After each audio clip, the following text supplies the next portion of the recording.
All right. Okay. So I'm going to introduce this topic of multivariate sampling. And so we'll look at a few examples, and then this will next week we'll start looking at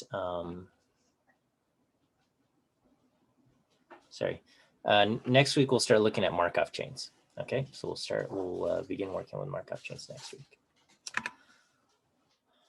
So we can do MC, Markov chain Monte Carlo. All right, but not there yet. Okay, so we want to generate a multivariate sample. So all of our distributions so far have been univariate, right? So we've got some f that we want to generate from, and we talk about different ways to generate random samples from some distribution f, and sometimes we need to work with a multivariate distribution. Okay, and so the multivariate distribution is going to be a distribution over variables x and y, or maybe even more. You might have x1, x2, x3, x4. You might have a 20-dimensional function. Who knows? Okay. But for today, we'll just look at two-dimensional functions, so functions of x and y, or x1 and x2, whatever you want to call it. And then eventually, we'll work our way to higher dimensional samples with techniques like Gibbs sampling and things like that. All right, let me go ahead and give you your first quiz answer for today. First quiz answer is the letter C, as in cat. Letter C is our first quiz answer. Okay, so our first example will be like a bivariate discrete distribution. Okay, and so you could have some kind of bivariate discrete distribution where it can take on these values. Say x can take on values 0 and 1, and y can take on values 0 and 1. Okay, and this is it's not a product. It's not independent, because if it was independent, then each of these would be kind of a product of the marginals, right? But we see that x and y are not independent. That when x is equal to 1, y equal to 0 and y equal to 1 are equally likely. But then when x equals 0, y is much more likely to be 1 than it is 0. Okay, so these two variables are not independent, and therefore you can't just generate x and you can't just generate y separately and then pair them up, because if you generate x and if you generate y separately, those would end up being independent samples. But we can just see already that it is not independent. Okay, so how can we generate samples from a distribution like this, right? So it's because it's discrete, it's a probability mass function. And so each of these values, if we sum them up, are going to add up to 1. And so kind of like inverse CDF for a discrete distribution, it's going to be a little bit like that, except we're going to be dealing with x and y. And so we're going to have kind of the pairs x and y, and we're going to take those probabilities and map them onto the unit interval from 0 to 1. Okay, and so I got each of these values, 0.2, 0.1, 0.6, and 0.1, and basically I'm going to kind of add them up. So probability of getting 0, 0 is going to be 0.2, and then the probability of 0, 0 plus 1, 0, okay, where x is 1 and y is 0. I'm going to add those together, and I'm going to get 0.3. And so this is kind of like a cumulative distribution function, but in a kind of a strange, strange way. Here, if we add up the first three values, 0.2, 0.1, 0.6, those add up to 0.9, and if we add up all four, they add up to 1.0. And so what we're going to do is we're going to generate a random u. And if u is between 0 and 0.2, we're going to say x and y are 0, 0. If u is between 0.2 and 0.3, then we'll say x is 1, y is 0. And if u is between 0.3 and 0.9, then we're going to assign the values 0, 1, 0 for x and 1 for y. And then if u ends up being larger than 0.9, we're going to get assign x to be 1 and y to be 1.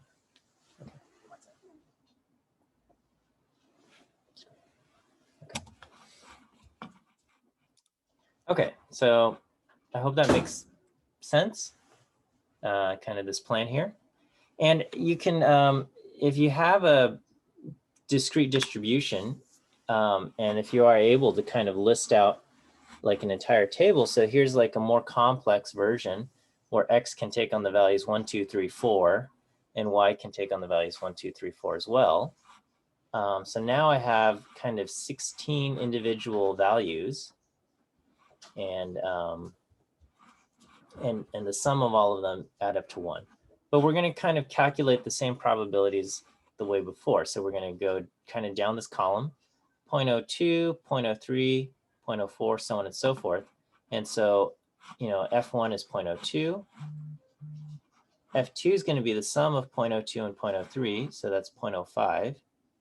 And then 0.04, F3 is going to add up 02, 03, and 04, so that adds up to 0.09. Okay. And then so on and so forth until we get to, you know, after we add up 15 values. So if we're going to go down this column, then this column, then this column.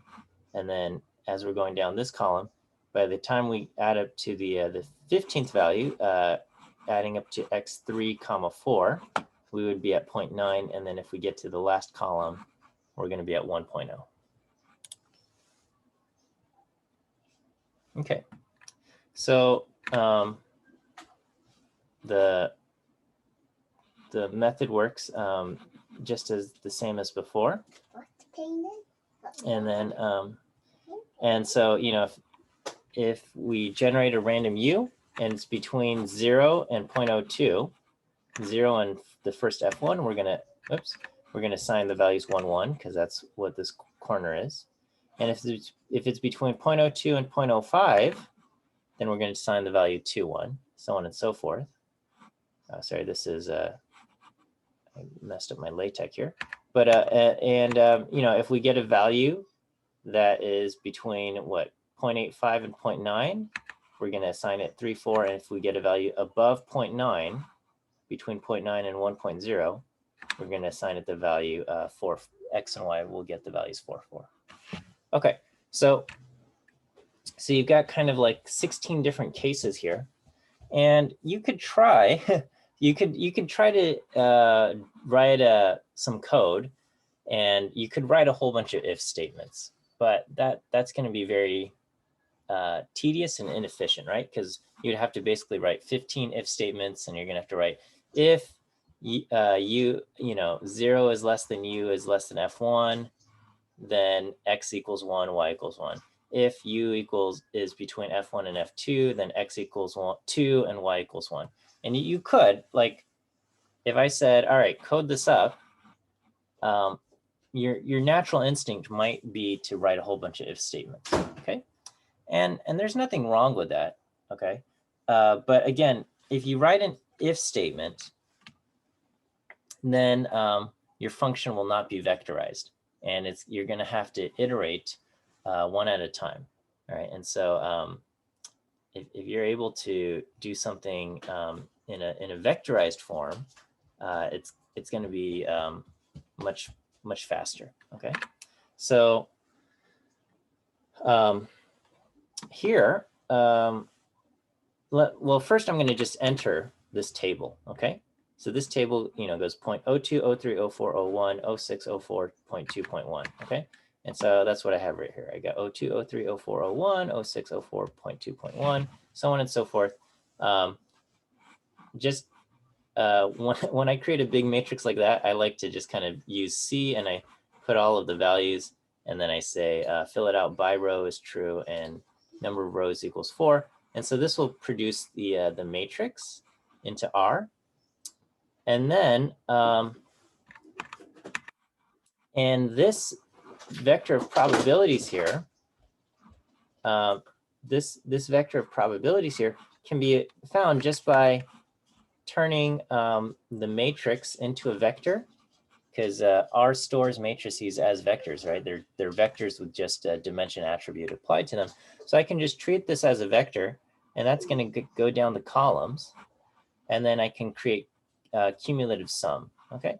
And we see we get the same kind of values. You know, we got 0.02, the next value is going to be 0.05, the next is 0.09, and then and that lines up with what we have, 02, 05, 09, and so on and so forth, all the way until the end where we get 0.9 and 1.0, okay? So I kind of, just by applying cumulative sum to the matrix, where if I treat it as a vector, I'm going to get a vector of all of the probabilities. Okay. And so, so here's my, okay, here's the probability matrix. Here's the cumulative probabilities.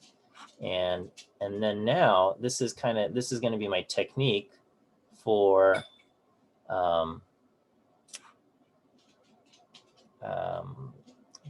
finding the values, okay, is I'm going to create a vector that I'm going to create vectors for X and Y that correspond to what our values will become. So again, if we look back kind of at this, if U is between 0 and F1, it's going to, of course, X is going to be 1 and Y is 1. If U is between F1 and F2, X is 2 and Y is 1, okay? And so I can get the X values by going 1, 2, 3, 4, 1, 2, 3, 4, 1, 2, 3, 4. And then the Y values, I'm going to repeat 1 4 times, repeat 1 through 4, each of those 4 times, okay? And so if U ends up less than 0.02, it's going to correspond to X is 1, Y is 1. If U is between 0.02 and 0.05, we're going to get the next values 2 and 1, all the way until, you know, if U is between 0.9 and 1, we're going to get the values 4 and 4. Okay, so is that okay, that how I've created kind of these X values and Y values vectors? Okay, again, we could have written a bunch of if statements, but I'm trying to write some code so that it's going to be vectorized, okay? And so whenever you try to achieve something, when you're coding something, always start off small. So start off with just like one simple value, right? And so we say, okay, well, if I generated a U of 0.01, I know that my X and Y should be 1, okay? And so the way I'm going to achieve this is, so here's kind of the table where we can see the cumulative probabilities, the X values and the Y values, or I guess the matrix here. And so what I'm going to do is I'm going to do U less than cumulative probability, okay? And this is going to give me a vector of trues and falses. U less than cumulative probability. This is actually going to give me a true for all of these values. And what we want to do is we want to find for which of these are going to be true. And so which U less than cumulative probability is actually going to be the vector 1 through 16. And then I want the smallest one where U is less, smallest one where this statement is true. Okay, and that's going to be true for position 1, or the position is going to equal 1 when I apply this, because I'm comparing U to the cumulative probabilities, and we're going to just ask, basically, when does it first switch over from false to true? Okay, so maybe if I say U is 0.03, okay, this value is false, okay? U less than 0.02 is false. U less than 0.05 is true, okay? And so when does it switch from false to true? It switches, so I asked the which, when does it switch? At 0.05 in position 2, that's when it switches, okay? And so I can basically get the position value, and so when at 0.01, the position is 1, and then I say, okay, well, what's the X value at position 1? It's 1. What's the Y value at position 1? It's 1. Okay. If I go to position 2, which is going to be the case when u is 0.03, the x value at position 2 is 2, the y value at position 2 is 1. Okay, and that lines up with what we said back here, is that I've got 0.02. This is going to correspond to 1, 1. And if it's between, if it's less than 0.02, we get 1, 1. So for 0.01, we get 1, 1. And if it's between 0.02 and 0.05, it corresponds to 2, 1. And so u of 0.03 will give me 2, 1, which is what I've got here. Okay. If I go all the way to, say, 0.89, okay, 0.89, it's going to be, when I ask u less than the cumulative probability, it's going to be false for all of these values, and then it becomes true at position 15 and position 16. So the which vector is going to return 15, 16, and then the smallest value between 15 and 16 is position 15. And so position 15 corresponds to x is 3 and y is 4. All right, is that okay? As far as how this goes. So I've tried this out for one value at a time. And what I need to do now is I want to like generate maybe like 1,000 u values, and I want to apply this, right? But if I just feed 1,000 u values into this, R doesn't know to do this 1,000 times. It's just going to see 1,000 u values, and it's going to like do a whole bunch of recycling when you compare a vector to a vector. So so here I'm going to use apply, and I'm going to create a position function. Okay, so here I just generate, I guess, 10,000 values. N is 10,000, and I'm going to throw them into a matrix. When you just do this, it's going to just get a column matrix. And then the position function is exactly what I've been using to kind of figure out the position. And so, and I'm going to get kind of basically a column matrix of positions. So I'm going to say apply onto matrix U down the first dimension, the function position function. Okay, we remember how to use apply functions in R, kind of. Okay, so basically I'm going to just apply this, and then again, this is a vectorized operation in R when you use apply functions. So no loops have been used, and so this will give me kind of a vector matrix of positions here, and then I can subset all of my x's on x, subset all of my y values on positions, and I get y. Okay. And this will create a joint distribution of x and y. And so my data frame, oh, I left it off, but I didn't print out the head of my data frame, but I'm just joining x and y. And then just, I guess, just for kind of diagnostics, I included u. And then if you print this out, you can see, okay, yeah, when u was this random value, it did correspond to this value of x and this value of y, as it should, according to the table. Okay. And so here's kind of, I was trying to create, I couldn't figure out how to create the appropriate thing in ggplot. So, so here I've got, for x is 1, x is 2, x is 3, and x is 4. And so we can see we get the highest count when x is 3 and y is 2, which is what we have here. X is 3 and y is 2, or this matrix, right here, we have points 2. And then, when x is 4 and y is 2, it's 0.1. And that's what we see here. X is 4 and y is 2, it's 0.1. And all of these values are also 0.1. So if you look at this grid, it lines up, if you look at the shading of this grid, it aligns with kind of this matrix here, just kind of rotated. So you take that matrix and you rotate it like that, you'll get the values. So 0.01 is in that corner, and again, you're taking the matrix and you're rotating it. And so 0.01, the least common value ends up here, and so on. Okay, so anyway, this is generating a sample for from a finite bivariate discrete distribution.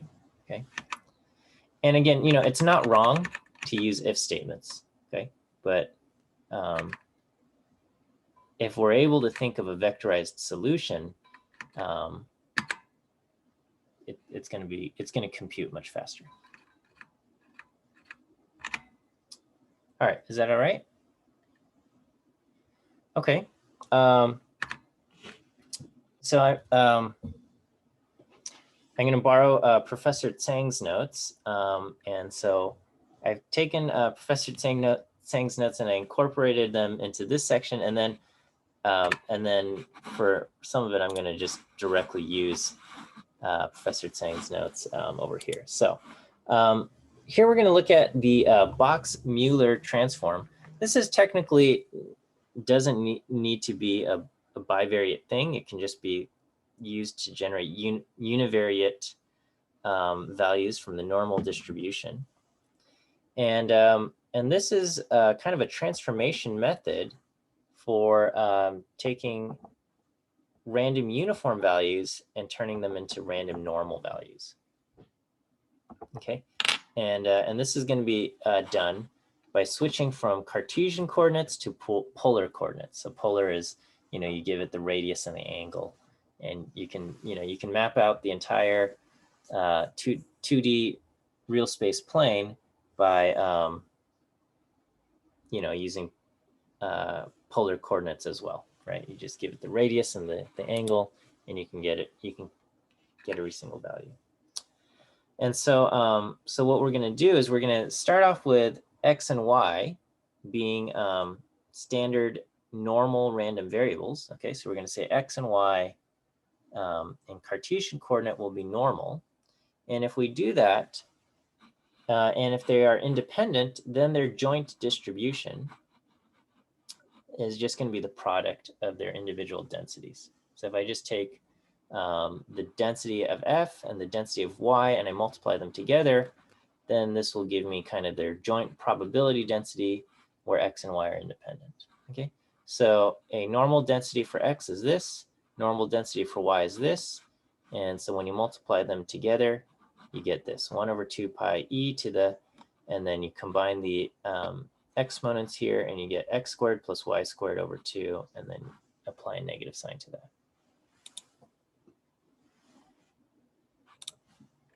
All right, so that's my joint PDF.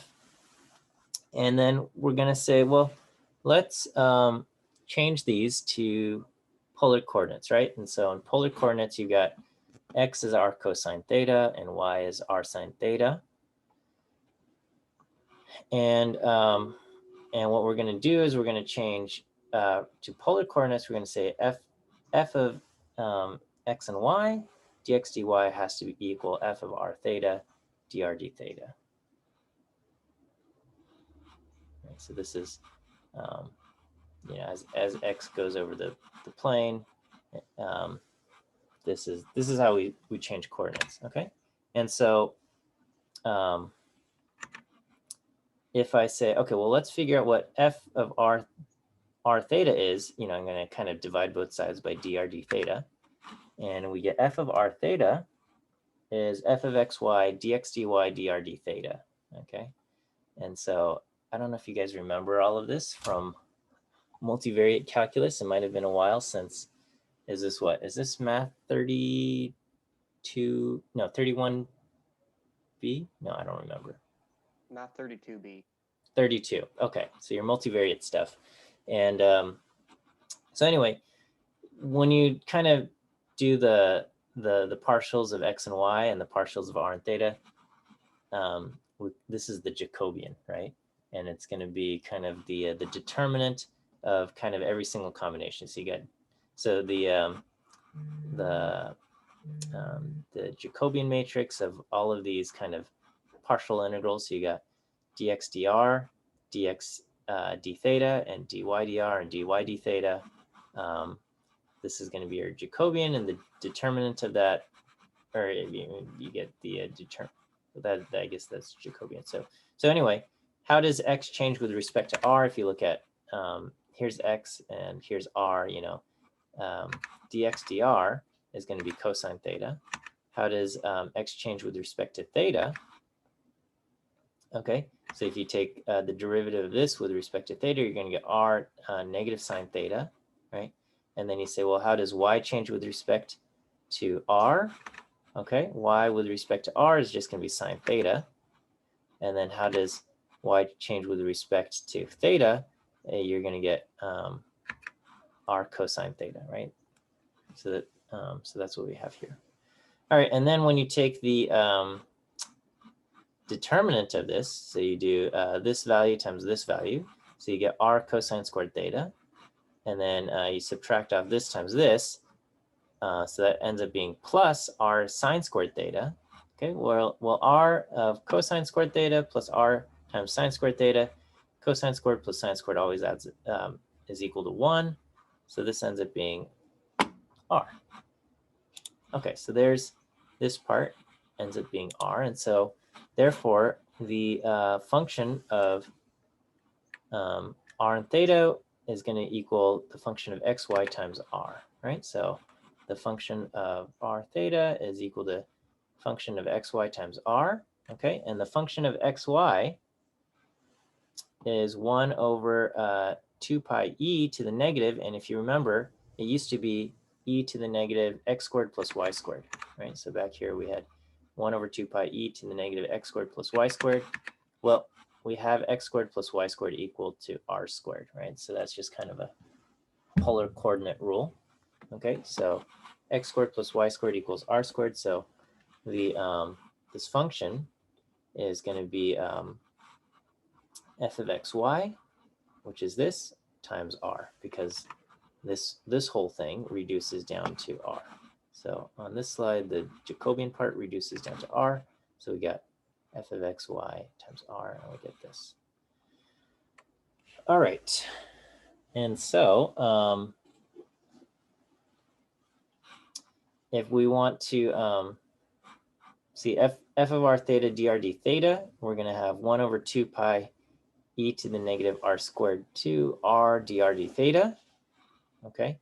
And we're going to apply another change of variables. Okay. And we're going to say we want to switch from r theta to r squared and theta. And so if we do that, and we say, well, okay, what is the relationship between r squared and r and all of that? So we look at dr squared is equivalent to 2r dr, and we have r dr here. And so this value r dr is equivalent, because I got dr squared is 2r dr. This is equivalent to 1/2 of dr squared, right? So it's kind of, it's like differential equations type of thing. So so we're going to plug that in. Okay, so we're going to replace r dr with 1/2 dr squared. Okay, so so going right along, so when I switch this from r theta, okay, to a function of r squared and theta, this becomes 1 over 2 pi e to the negative r squared times, and then the r dr becomes 1/2 dr squared. All right, so I'm going to rearrange some values around. Okay, so I've got a product of this, and I can kind of rearrange terms. And if we look at this, I got 1/2 e to the negative, basically, we can just call this, x over 2 dx, okay? Except x is r squared here. And so this is exactly equal to an exponential distribution, right? So this is the PDF of an exponential distribution. And over here, 1 over 2 pi d theta, this is equal to a PDF of a uniform distribution, right? This is a constant. So we can say theta comes from a uniform distribution going from 0 to 2 pi. That's basically this PDF. And then and this PDF is the, we're going to say the quantity r squared comes from an exponential distribution with lambda equal to 1/2. Okay, and r squared and theta are independent.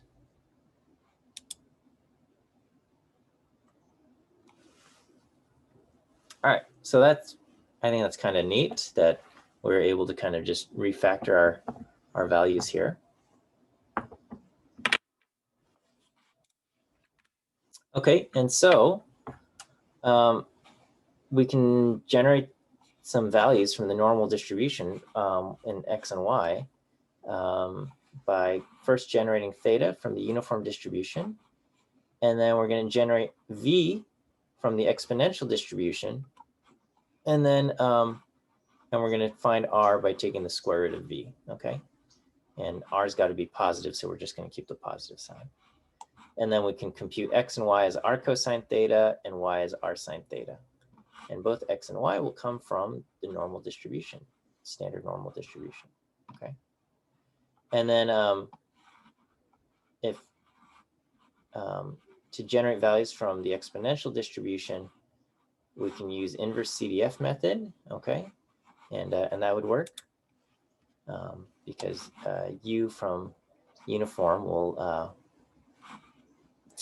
if you use inverse CDF, with lambda equal to 1/2, this is equivalent to -2 log of U, okay? So that's a different lecture, but I've got the example where we generate exponential values from a uniform using inverse CDF. Okay, so this is how it would work. The Box-Mueller distribution, Box-Mueller algorithm, generate U from the uniform 0, 1. You're going to compute the theta as 2 pi times U. That's how we do it. You're going to generate V from uniform 0, 1, and you're going to get the radius using inverse CDF. This becomes an exponential distribution, -2 log of V, and you take the square root to get the radius. And then you're going to get X is R cosine theta and Y is R sine theta. All right, and so using the uniform, you can get theta and R, and then from there you can get coordinates X and Y, which will follow, each of which would come from a standard normal distribution. All right, so here is just the code entered straight into R. We'll just generate 1,000 points because it'll look better on the graph. And I generate 1,000 uniform random values. I get my values of theta by doing 2 times pi times U. I get 1,000 uniform values for V, and I get my R radius values by doing the square root of -2 log of V. And then we compute X and Y as R cosine theta and R sine theta. And if I plot that, I get a bivariate normal distribution, okay? Centered at 0, 0. We could look at this. You could look at X and Y directly and individually. And if you looked at those histograms, they would be normally distributed as well. All right, so that's the Box-Mueller transform. There are some pictures.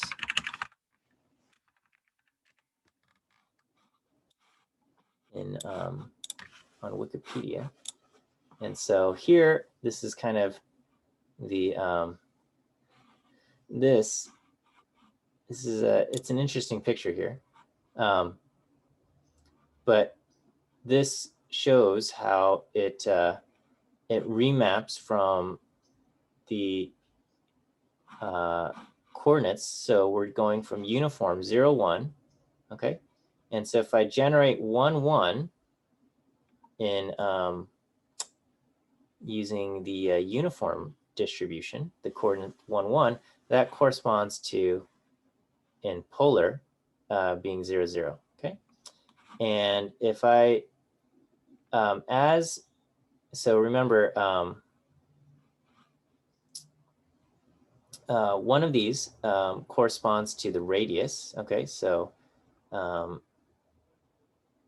so if I keep X constant, right? So I'm generating U and V, and so if I keep V constant, then my radius will be constant, and U will kind of correspond to which angle of theta I have. So all of these values, end up at the same radius. And as I go vertically down, it's a little bit tricky, but as I move my mouse up and down, we can see how it moves around the circle in a radius here, okay? So as I just go straight up and down, right? And then whereas if I keep, say, the other constant, then your angle remains the same. The theta remains the same, but then this is exponentially distributed. And so as I move closer to 0, we get farther and farther away, and the radius becomes exponentially distributed. Right. So anyway, this is, I don't know, this is a cool Wikipedia thing. I should include the link to this in the notes here. I'll update. Okay, so anyway, that's the Box-Mueller transform, and that's how it shows the relationship between U and V, and switching to X and Y and R in Cartesian. Okay. All right, let me, okay, I'm going to just switch directly to Professor Tsang's notes and slides here. And so we are now able to generate values from kind of two independent normal distributions. And what if we wanted to create a kind of a bivariate normal distribution, which is basically, you know, if you look at the multivariate normal, there is a covariance matrix, whereas when it was independent, the covariance matrix would have been a diagonal matrix. So you'd have sigma 1 squared and sigma 2 squared, but then the off diagonals would have been 0, indicating that they were independent. But now we want to say we want there to be covariance between X and Y, right? So I'm just going to kind of skip to the end. We want a bivariate normal distribution that looks like this, where there is covariance, okay, or correlation between X and Y, or X1 and X2. So sorry, we're going to call this X1 and X2, and we want correlation between X1 and X2. We don't want them to be independent. Okay, so so we've got X1 is going to be normally distributed with variance sigma 1 squared. X2 is normally distributed with mean mu2 and variance sigma 2 squared. All right, and we're going to say X1 and X2 together as a joint distribution is normally distributed, bivariate normal distribution, with mu equal to mu1, mu2, and covariance matrix, where you know, the diagonals are the variances and the off diagonals are the covariance, right? And the way we calculate covariance is you take kind of the expected value of, you know, x1 minus mu1 multiplied by x2 minus mu2, meaning that if x1 and x2 tends to move kind of in the same direction, that when x1 gets bigger, greater than the mean, and x2 is greater than the mean, you know, then the product of those will be positive, and you'll get kind of a positive covariance. Whereas if when x1 is greater than the mean, x2 tends to be less than the mean, then the product of those things will be negative, and you'll get a covariance that's negative, right? So this is what we want. This is our covariance, and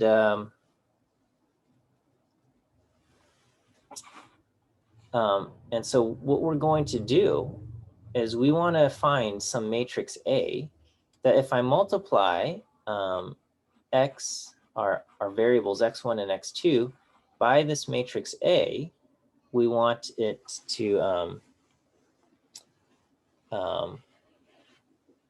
you know, we're going to end up having a, we're going to end up with another variable y, okay? And so y will also be a bivariate normal distribution, where the mean is going to be a times, you know, our mu, our mean vector, and the matrix, the covariance matrix of y, is going to end up being a times the sigma matrix times a transpose. Okay. All right. So this all seems a little bit strange, but but we're going to go from this, and we're going to say, well, okay, can we start off with independent normal variables, okay, and normal distribution 0, 1 to end up getting kind of the values that we want with x, where we have the mean vector and this covariance matrix. All right, so yes, okay. So what we're going to do is we're going to just start off by generating Z1 and Z2 from basically using the Box-Mueller transform or something similar, where you're going to get random normal values centered at 0 and covariance matrix equal to the identity matrix, where you've got variance 1 and covariance 0. Okay, so you get the variance matrix is equivalent to the identity matrix, and your means are 0. And so what we want to do is we're going to say, all right, let x, our kind of our matrix, we're going to take the z values, and we're going to just add on some vector b and multiply the z values, which are independent normal, by some matrix A, so that when we do this, x is going to end up following the distribution that we want. It's going to be centered at mu, and it's going to have the variance matrix sigma. Okay, so we need to find a vector b and a matrix A, so that when we take multiply our independent normal value z by A and add on vector b, we're going to get the distribution that we want. Okay, so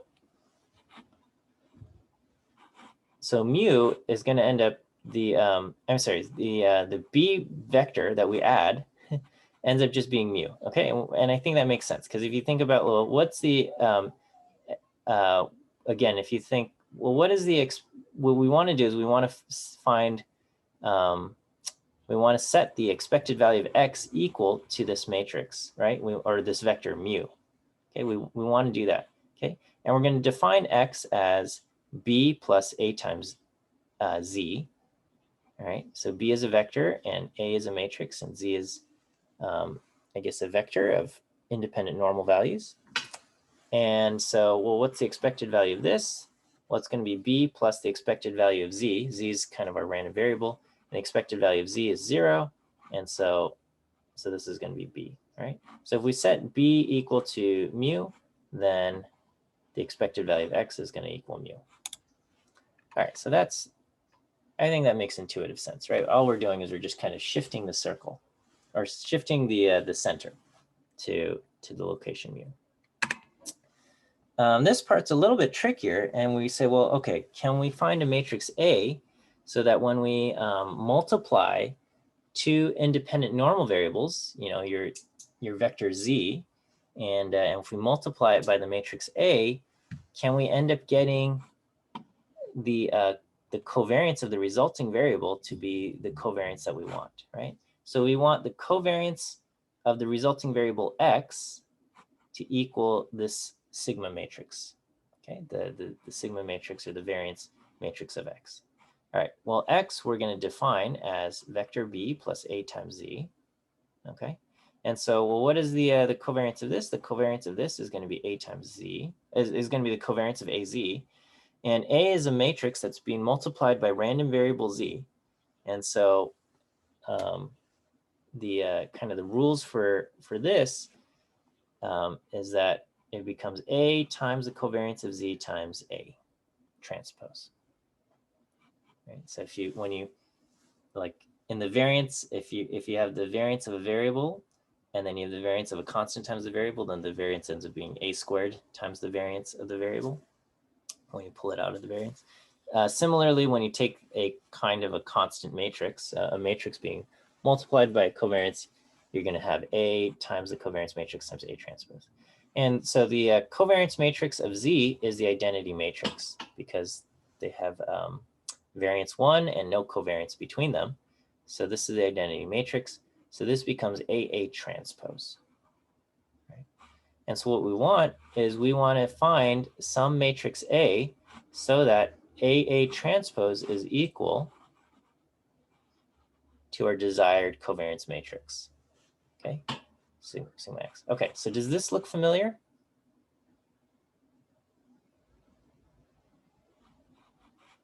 AA transpose is equal to some matrix, right? Okay, so if we want this AA transpose equal to some matrix sigma, that is the Cholesky decomposition. All right, so this is, it's like fun times, right? So anyway, so so as long as, and this is possible for any symmetric positive definite matrix sigma, there's going to exist a kind of a lower triangular matrix A such that AA transpose will equal sigma. Okay, and that's the Cholesky decomposition. And yeah, and that's it, right? And all covariance matrices are going to be symmetric positive definite matrices. All right, so I think you can just type in Cholesky into R to get the Cholesky decomposition. But you know, if you had to do it yourself, it's not too bad, right? You just say, well, A is equal to T11, T21, T22, and we want AA transpose to equal this. So now you just have a system of equations, right? So you have here A is T11, T210, T22, and then the A transpose looks like this. And you know, when you multiply the matrices together, you're going to have basically, you know, this thing, and now you have a system of equations. Okay, so I've got T11 squared is equal to sigma 1 squared. So that's easy. T11 is equal to sigma 1. And then T11, T21. Okay, I have two equivalent equations. This is equal to sigma 1, 2. And so we can say, well, okay, well, T21 is equal to sigma 1, 2 divided by T11. So this becomes the covariance divided by basically the standard deviation of X. And then the last one, we've got another kind of thing here. This quantity is equal to this quantity. And so kind of solving in terms of all of the other values, we get this. All right, so this will be the terms that we use in our Cholesky decomposition. Okay, so you fill this out. So now we have, and I'm going over time here, but now you have, you set your B vector into equal to your mean vector. You have A equal to kind of your decomposition, and then you apply it. And then so now you can go from uniform random normal values, you multiply it by some matrix A, and then you'll end up getting kind of the bivariate value. Okay, so I'm just gonna kind of blitz through these because I think you guys can read these notes also.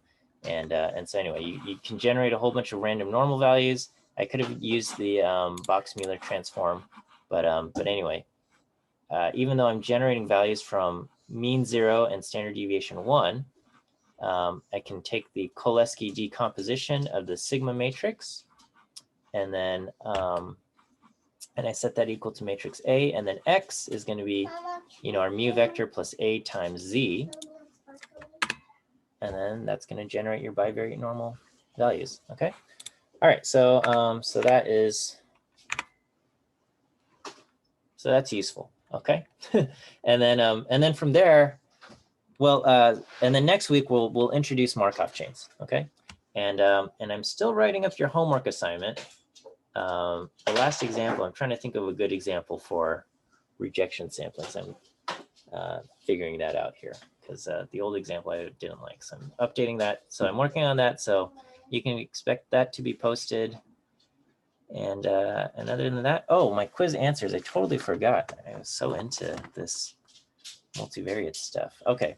Quiz answers are B and E. The last two quiz answers are bear, B as in bear, and E as in elephant. B as in bear, E as in elephant. Those are your last two quiz answers. All right. Have a good day. Have a good weekend. Have a happy Halloween. I mean, as happy as it can be, right? So yes, thank you, Ariel, for the reaction there. Okay, all right. We'll see you guys later.